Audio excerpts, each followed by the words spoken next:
Liban 1982, radiographie d'un massacre, documentaire exclusif réalisé par Nicolas Jalot, ou comment, du 16 au 18 septembre 1982, selon les sources, entre 700 et 3500 réfugiés palestiniens ont été froidement exécutés à Beyrouth par les milices chrétiennes des phalangistes durant la guerre civile libanaise et durant l'occupation d'une majeure partie du pays par les Israéliens. En quoi ce massacre a-t-il marqué au fer rouge l'histoire libanaise et le Liban n'est-il pas l'éternel otage du conflit israélo-palestinien?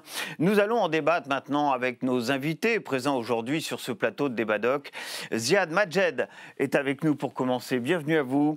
Vous êtes politologue, chercheur franco-libanais, professeur à l'Université américaine de Paris. On citera vous concernant Dans la tête de Bachar el-Assad, un ouvrage publié chez Actes Sud qui va être très prochainement réédité en poche, en étant augmenté, bien entendu, d'une bonne 50aine de pages, parce que depuis, évidemment, nous avons assisté à la chute de Bachar el-Assad en Syrie. Et puis également avec nous Agnès Levallois.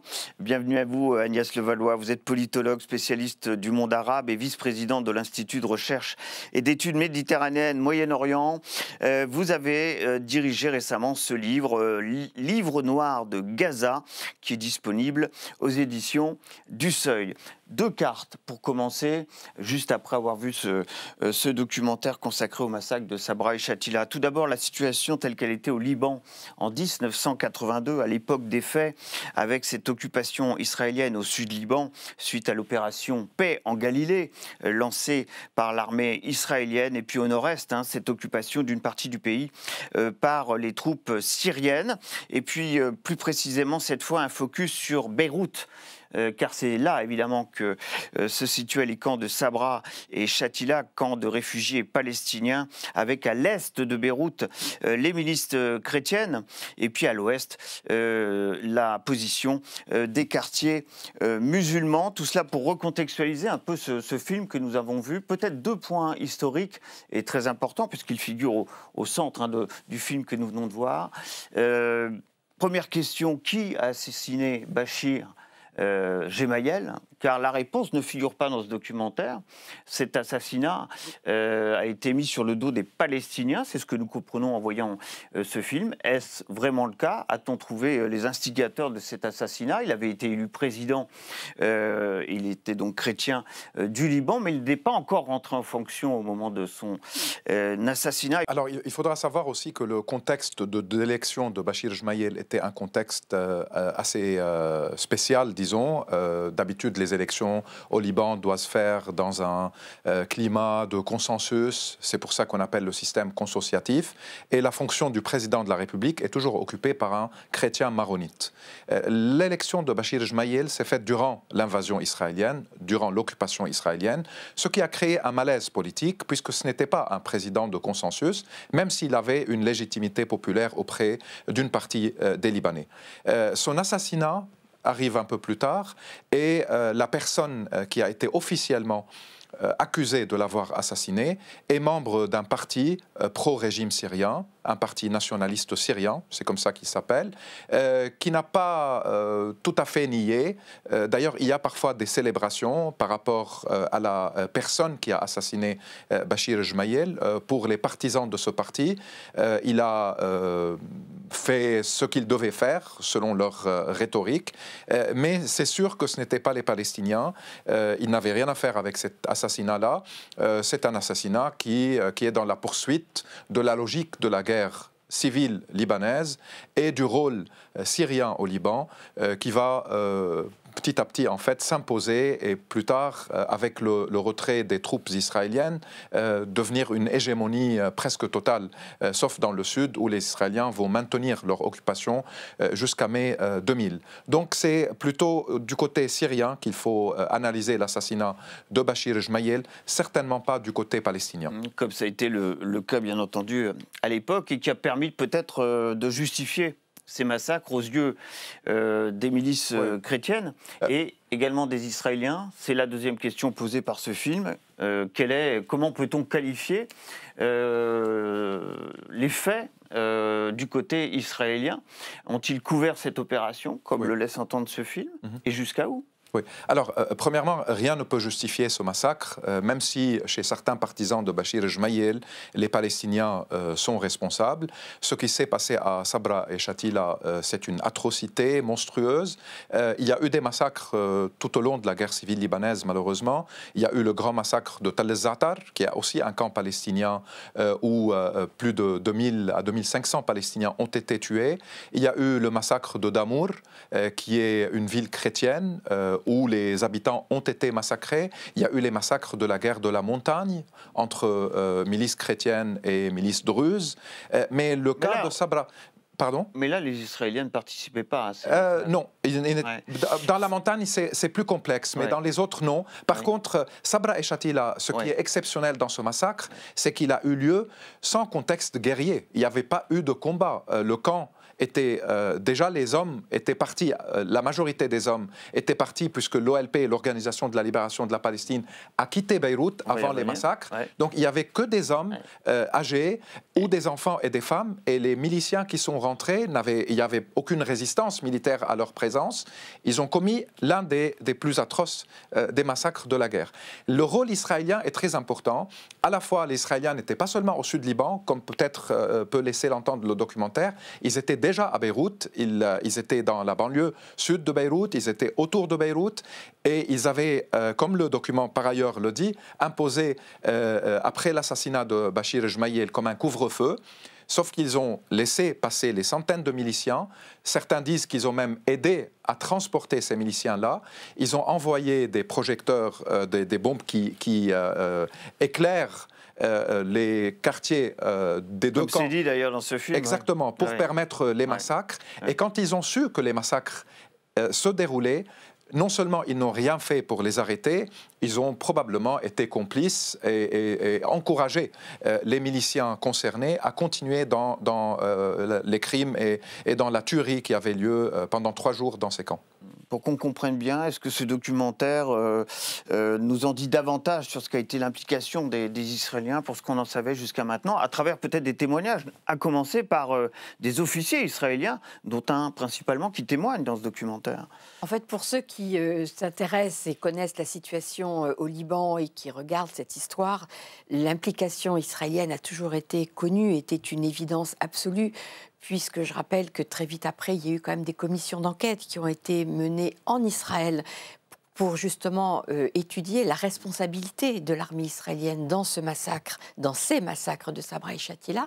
Mais pour le grand public, je pense que l'intérêt de ce documentaire, c'est de bien mettre en évidence effectivement le rôle qu'a joué cette armée israélienne qui était tout autour des camps de Sabra et Shatila et qui a complètement laissé faire, et la responsabilité a été avérée ensuite, parce que ce qui est exceptionnel dans ce qui s'est passé par rapport à ce qui se passe aujourd'hui, c'est qu'il y a une forte mobilisation en Israël lorsque l'annonce de ces massacres est apparue, lorsqu'il y a eu ces images terribles qui ont été diffusées.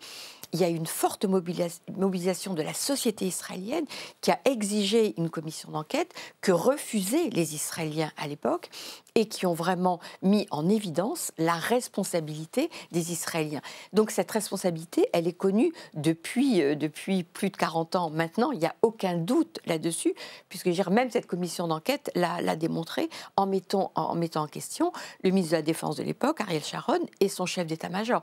Donc il n'y a aucune ambiguïté et aucun doute possible à avoir sur cette responsabilité des Israéliens. Et je pense que ce point que Ziad a évoqué, qui est extrêmement important, c'est que lorsque les Israéliens ont lancé cette invasion au Liban, ils avaient promis de s'arrêter finalement à 40 km au nord de la frontière israélienne pour assurer cette sécurité pour reprendre toujours l'expression des Israéliens, mais ils s'étaient engagés auprès des Américains de ne pas aller au-delà et donc surtout de ne pas arriver à Beyrouth. Or, ils sont allés à Beyrouth sans aucun problème et ils ont complètement enfreint les engagements qu'ils avaient pris avec les Américains.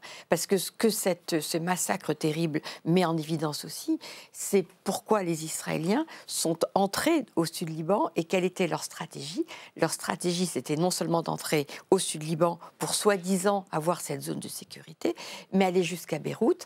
Et là encore, ça va faire écho, on y viendra peut-être un peu par la suite, avec ce qui se passe aujourd'hui. Il fallait absolument éliminer tous les Palestiniens du Liban. Et en l'occurrence, il fallait éliminer les fédayines de l'OLP, les combattants de l'OLP. C'était l'objectif fixé par cette opération Paix en Galilée du côté israélien. Cette exfiltration, pour utiliser ce terme, a été réalisée avant le massacre de Sabra et Shatila, vous l'avez précisé tout à l'heure. 1982, c'est aussi l'année de la création du Hezbollah, milice chiite qui s'est fixé pour objectif d'abord d'instaurer un État islamique au Liban, soutenu en cela par la toute nouvelle République islamique iranienne à l'époque. Et puis, deuxième objectif, lutter contre Israël et son occupation, cette fois, des territoires palestiniens. Est-ce que, pour bien comprendre les choses, le Hezbollah s'est peu à peu installé là où étaient finalement les fédayines de l'OLP. Est-ce que c'est comme ça qu'il faut bien comprendre les choses pour ce qu'a été la mise en place, l'installation physique et l'intégration dans la société libanaise du Hezbollah? Oui.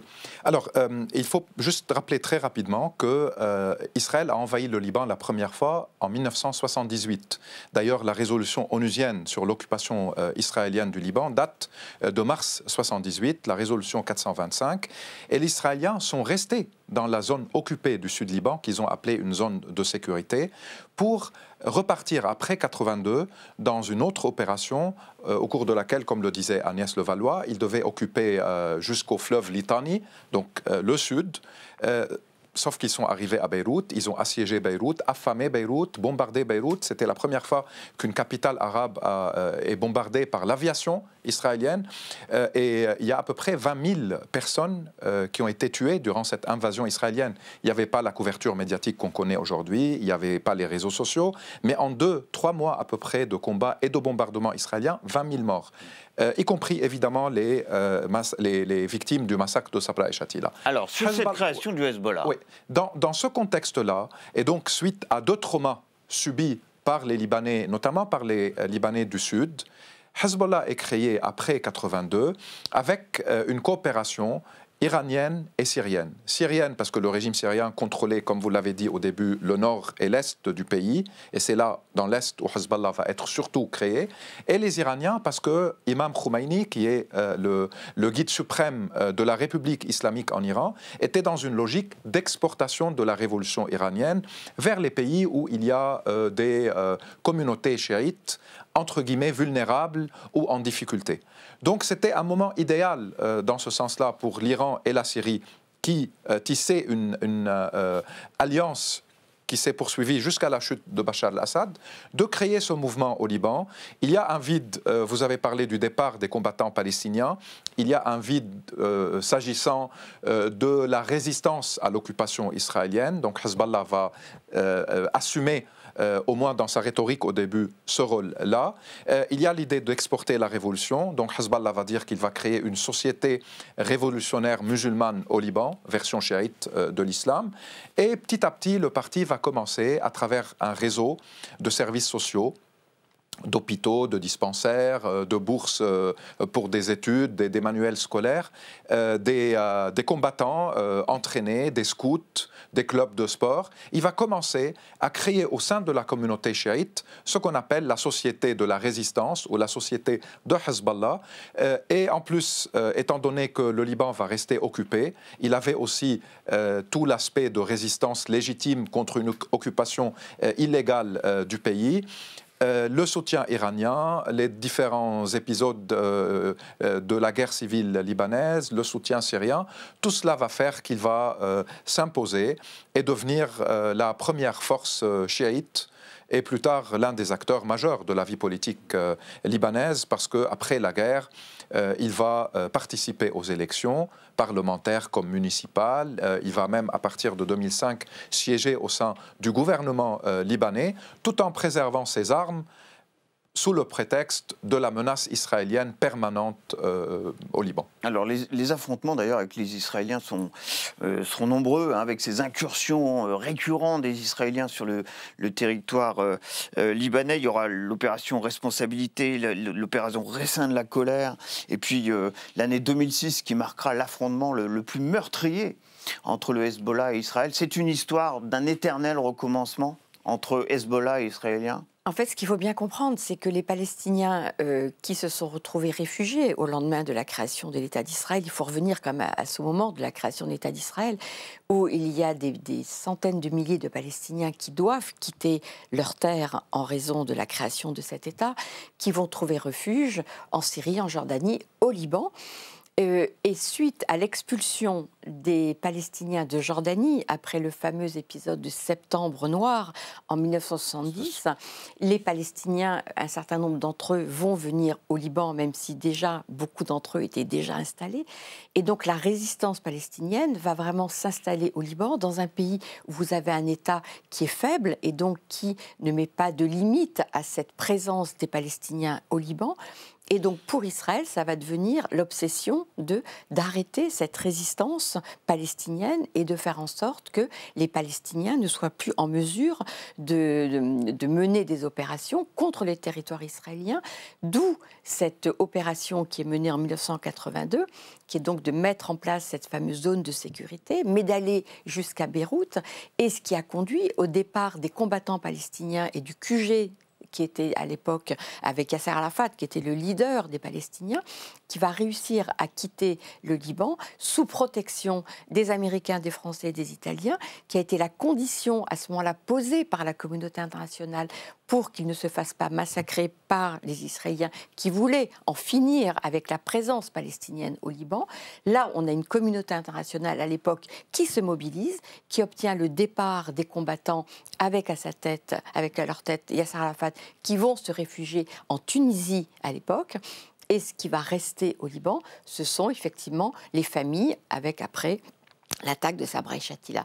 Mais il faut bien comprendre que cette histoire de cette présence des Palestiniens au Liban a toujours été un objectif d'Israël de faire en sorte que ces Palestiniens disparaissent. Or, on voit bien, plus de 40 ans après Sabra et Shatila, et cet objectif qui était de faire disparaître les Palestiniens, que c'est évidemment un objectif qui n'est absolument pas atteignable et qui n'a aucun sens de penser qu'on peut faire disparaître un peuple de la façon la pire qui soit, qui ont été ces massacres de Sabra et Shatila. Alors ceux qui ne connaissent pas forcément bien ce qui s'est passé dans cette région pourraient en conclure que finalement ce combat contre les Palestiniens avant 82 a été remplacé par un combat contre le Hezbollah. Mais en fait c'est la même histoire, c'est-à-dire que pour Israël il y a une constante, c'est de faire partir les Palestiniens. C'est-à-dire que les Palestiniens ne doivent plus exister. On le voit maintenant avec la guerre à Gaza, en Cisjordanie, ce qui s'est passé au Liban, qui était effectivement adressé contre le Hezbollah, mais parce que le Hezbollah est entré aux côtés du Hamas en guerre contre Israël au lendemain des massacres du 7 octobre. Donc il y a d'un côté cette idée pour Israël que les Palestiniens, où qu'ils soient, Gaza, Cisjordanie, Liban, de toute façon, il ne faut plus que ça représente une menace possible. Et comme le Hezbollah a apporté son soutien au Hamas après le 7 octobre, eh bien l'idée c'est que de toute façon, il faut bombarder le Sud-Liban et il faut détruire le Hezbollah parce que c'est un soutien considéré comme tel par Israël, soutien du Hamas. Donc on est quand même dans cette même logique finalement qui est tout ce qui peut être éventuellement un ennemi ou considéré par Israël comme un ennemi doit disparaître et ne doit pas disparaître par une négociation mais par la force. Et c'est peut-être ça la constante que l'on voit dans l'histoire d'Israël au Liban, c'est que tout ça ne se passe que par la force et même quand des engagements politiques sont pris, ils ne sont en aucun cas respectés. Et d'ailleurs, juste pour... Juste une précision, il y a aujourd'hui, selon mes chiffres, environ 250 000 réfugiés palestiniens aujourd'hui au Liban. Tout à fait. Bon. Tout à fait. Sur ce qui vient d'être dit par Agnès Levallois. Oui, je voulais juste ajouter que ça montre aussi à quel point la question centrale, c'est la question de l'occupation. Ce ne sont pas seulement les acteurs, parce que avant la naissance de Hezbollah au Liban, c'était la gauche libanaise, alliée des Palestiniens, qui était souvent attaquée par les Israéliens, et ça date même des années 60. À partir de 67, 68, il y a eu toute une zone dans le sud Liban qui est devenue une zone d'opération militaire. L'aéroport de Beyrouth a été bombardé à la fin des années 60, accusé d'être à l'origine en fait d'un départ d'un vol où il y avait des combattants palestiniens qui vont opérer plus tard en Europe contre des intérêts israéliens. Donc la question n'est pas juste les acteurs. Avant le Hamas, il y avait l'OLP. Le Hamas est créé en 1987, 20 ans après l'occupation de Gaza, Jérusalem-Est et Cisjordanie. Hezbollah, 82-83, son début, 4 ans au moins après la première invasion israélienne de 78. Donc la question, c'est qu'il y a un État, qui est l'État d'Israël, qui ne reconnaît pas l'existence des Palestiniens et de leurs droits, et qui ne reconnaît pas non plus la souveraineté des États voisins. La preuve aujourd'hui, même en Syrie, il y a une invasion qui élargit le Golan déjà occupé, sa surface. Et au Liban, il y a encore 5 zones que Israël a préservé sous son occupation après la dernière guerre avec Hezbollah, prétendant que c'est pour des raisons stratégiques, de protection, donc qui vont de la Méditerranée jusqu'à la frontière syrienne, et puis contourne le Golan occupé syrien jusqu'au sud, vers la frontière jordanienne. Un changement de carte presque, avec un soutien américain, et la communauté internationale qui se mobilisait en 82 pour sauver les combattants palestiniens, mais qui a été trahie par les Israéliens qui sont arrivés jusqu'à les quartiers beyrouthins et les massacres de Sabra et Shatila. Aujourd'hui, cette communauté, elle est plutôt soit incapable, impuissante, complice avec tout ce qui se passe.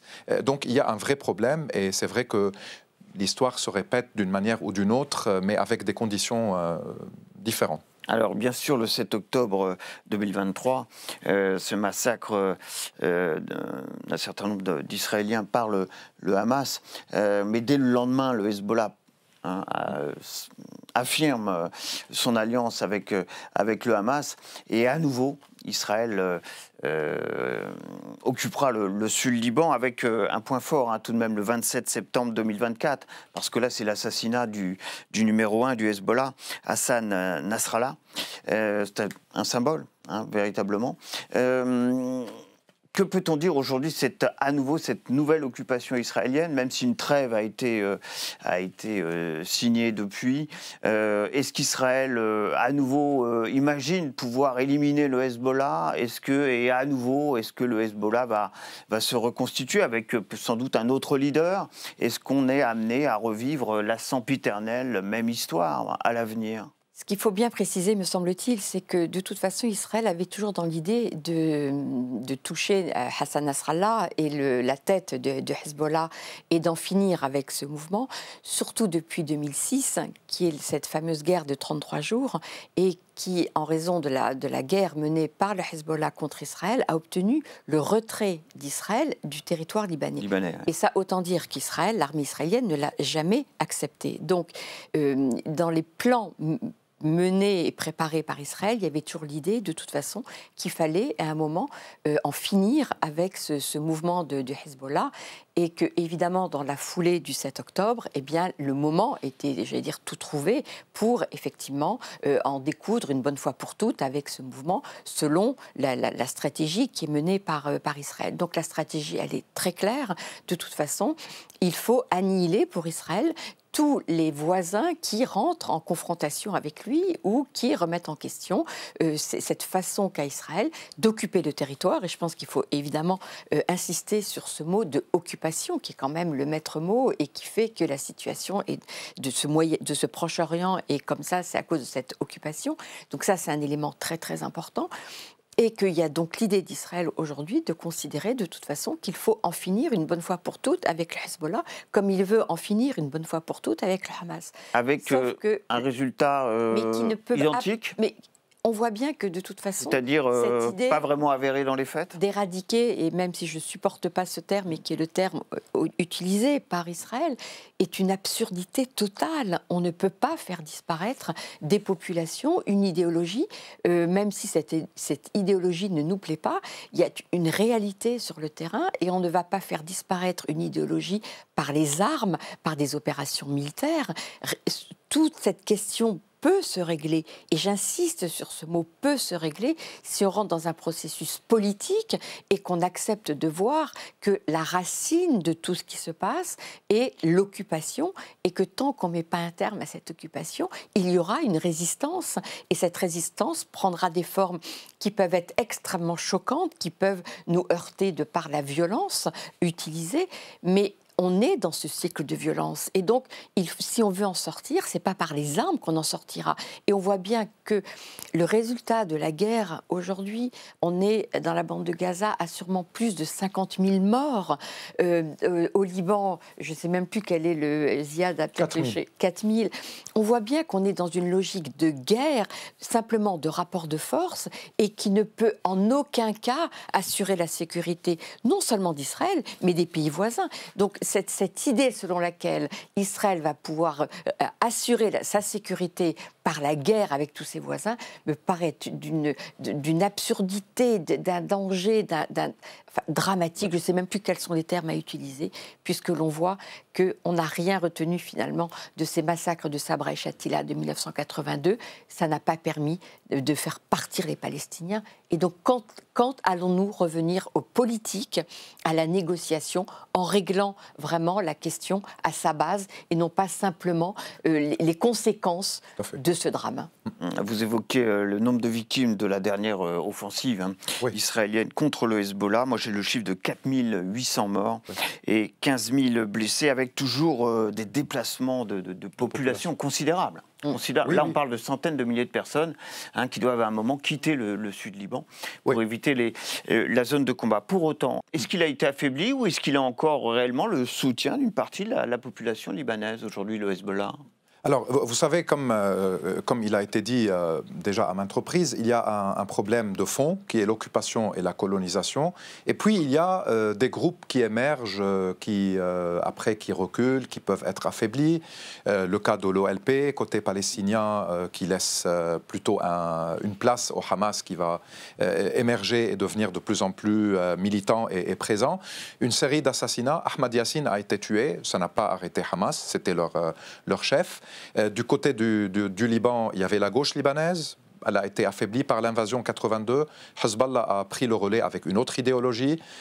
Et son secrétaire général avant Nasrallah, Moussaoui, a été assassiné en 91. Et c'est comme ça que Nasrallah est devenu secrétaire général plus tard. Là, il est assassiné. Il va y avoir une relève. Hezbollah clive au Liban. Il y a un clivage politique.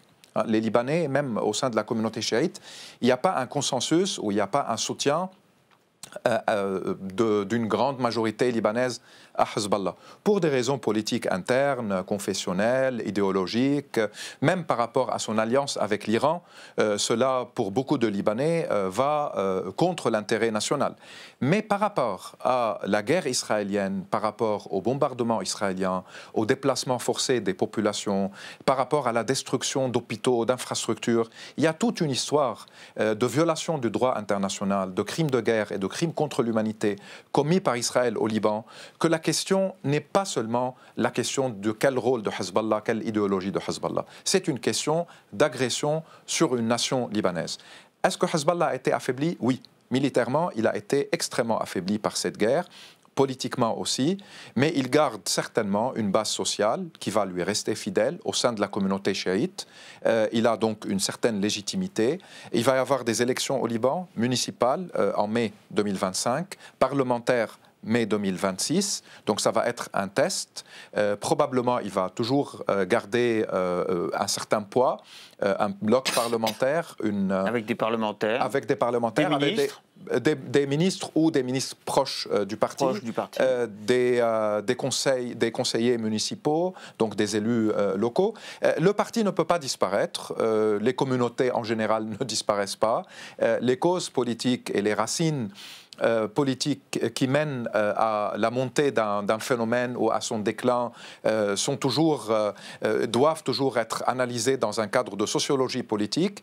Les Israéliens remplacent tout cela par un seul langage, celui du bombardement, de la destruction, de ce qu'on voit à Gaza depuis déjà 1 an et demi ou plus. Donc la violence et la brutalité, même si elle est soutenue par une certaine partie des pays occidentaux, ne va jamais régler le problème au Moyen-Orient, ni au Liban, ni en Palestine occupée. Seul le droit international, le respect pourrait un jour peut-être régler les choses. Et moi, ce que je vois très dangereux, au-delà de la situation libanaise et au-delà du cas palestinien, c'est qu'on donne un message aujourd'hui au niveau des relations internationales et pour cette région du monde spécifiquement, que si on est protégé et s'il y a des complicités occidentales avec des crimes de guerre et des crimes contre l'humanité, voire un crime de génocide, comme le disent Amnesty, Human Rights Watch, la Fédération internationale pour les droits humains, des commissions onusiennes, plusieurs États du monde, même si tout se passe, si celui qui commet toutes ces atrocités est notre allié, c'est pas grave, on laisse faire, on envoie même des armes, on utilise le veto au Conseil de sécurité pour protéger l'allié, et donc on exclut de l'humanité des sociétés, des gens, créant ainsi plus de frustration, plus de colère, plus de haine, et ça ne va jamais régler ni le problème de la région, ni les problèmes des relations internationales et du monde. La question que nous posions dans cette émission, c'était de savoir si finalement le Liban n'était pas l'éternel otage du conflit israélo-palestinien, au détriment de l'intérêt même de ce pays. Oui, l'otage, mais dans le sens où on a un Israël de toute façon qui considère que ce qui doit se passer au Liban le concerne au premier chef et utilise pour cela tous les moyens à sa disposition si ça n'est pas un pays qui lui est complètement acquis, comme il a tenté de le faire. On revient au doc avec l'élection de Béchir Gemayel, qui était une élection qui a été organisée avec le soutien des Israéliens et qui montre bien que ça n'est évidemment pas la solution. Laissons les Libanais régler la question entre eux et en arrêtant ces ingérences extérieures et cette ingérence israélienne permanente dans la situation au Liban, effectivement, ne fait qu'engendrer de la violence avec des situations qui sont de plus en plus dramatiques et peut-être sur un point pour la société libanaise, comme ces sociétés dans la région qui sont à chaque fois martyrisées. Eh bien, écoutez, ça sera la fin de cette émission après ce documentaire entièrement consacré, documentaire exclusif, hein, rappelons-le, à ce qu'a été ce massacre, ce fameux massacre tristement célèbre de Sabra et Shatila, 700 à 3500 victimes du côté des Palestiniens, selon les sources, rappelons-le. Vos réactions, ça sera sur #DébatDoc, bien entendu, et nos invités seront d'ailleurs là hein, pour réagir à ce que sont ces réactions. Vous pouvez compter sur eux. Merci à Félicité Gavalda, Yasmine Benaïssa, qui m'ont, comme à l'accoutumée, aidé à préparer cette émission. Et moi, je vous donne rendez-vous pour un prochain DébatDoc. Et ça sera bien entendu avec son documentaire et son débat. À très bientôt.